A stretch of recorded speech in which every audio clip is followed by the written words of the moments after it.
सभी श्रोताओं का रामायण की कथा में हार्दिक स्वागत, अभिनंदन।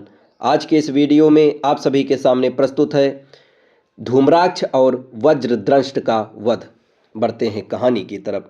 बालीपुत्र अंगद के हाथ से वज्रदंष्ट के वध का समाचार सुनकर रावण ने सेनापति अकंपन को उसके शौर्य एवं पराक्रम की प्रशंसा करते हुए राम लक्ष्मण के विरुद्ध युद्ध करने के लिए भेजा। महापराक्रमी अकंपन सोने के रथ में बैठकर असंख्य चुने हुए भयानक नेत्रों वाले भयंकर राक्षस सैनिकों के साथ नगर से बाहर निकला। महासमर में देवता भी उसे कंपित नहीं कर सकते थे, इसलिए वह अकंपन नाम से विख्यात था। रणभूमि में पहुंचते ही उसने दसों दिशाओं को कपाने वाला सिंहनाद दिया। उसके सिंहनाद से अविचल वीर वानर सेना राक्षस दल पर टूट पड़ी।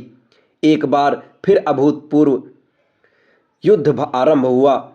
उन सबके ललकारने और गरजने के स्वर के सामने सागर की गर्जना भी फीकी प्रतीत होने लगी। परस्पर युद्ध करते हुए वानरों और राक्षसों के द्वारा उड़ाई गई लाल रंग के धूल ने दसों दिशाओं को आच्छादित कर दिया और संपूर्ण वातावरण अंधकारमय हो गया। उस महाअंधकार में योद्धा अपने तथा विपक्षी दल के सैनिकों में भेद न कर सके। वानर वानरों को और राक्षस राक्षसों को मारने लगे। इस युद्ध में वीर वानर कुमुद, नल, मैंद और द्विविद ने कुपित हो अपना उत्तम वेग प्रकट किया तथा उनके इस वेग से उत्साहित वानरों ने क्रुद्ध होकर वृक्षों, शिलाओं, दांतों तथा नाखूनों से रिपुदल में भयंकर मार काट मचा दी, जिससे उसके पांव उखड़ने लगे।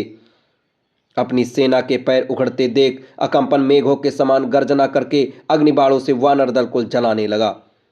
वानर सेना को इस प्रकार अग्नि में भस्म होते देख परम तेजस्वी पवन पुत्र हनुमान ने आगे बढ़कर अकंपन को ललकारा। जब अन्य वानरों ने हनुमान का रौद्र रूप देखा तो वे भी उनके साथ फिर फुर्ती से युद्ध करने लगे। उधर हनुमान को देखकर अकंपन भी गरजा। उसने अपने तरकस से तीक्ष्ण बाण निकालकर हनुमान को अपने लक्ष्य बनाया। उन्होंने वार बचाकर एक विशाल शिला अकंपन की ओर फेंकी।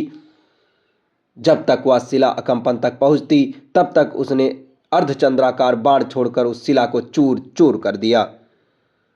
इस प्रकार शिला के नष्ट होने पर हनुमान ने कर्णिकार का वृक्ष उखाड़कर अकंपन की ओर फेंका।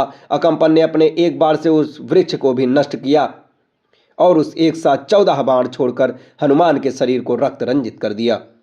इससे हनुमान के क्रोध की सीमा न रही। उन्होंने एक विशाल वृक्ष उखाड़कर अकंपन के सिर पर दे मारा। इससे वह प्राणहीन होकर भूमि पर गिर पड़ा।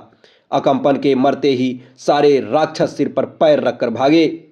वानरों ने उन भागते हुए शत्रुओं को पेड़ों तथा पत्थरों से वहीं कुचल दिया। जो शेष बचे उन्होंने रावण को अकंपन के मरने की सूचना सुनाई। अब इसके आगे की कथा आपको अगले वीडियो में बताई जाएगी। तब तक हमारे साथ बने रहें। धन्यवाद।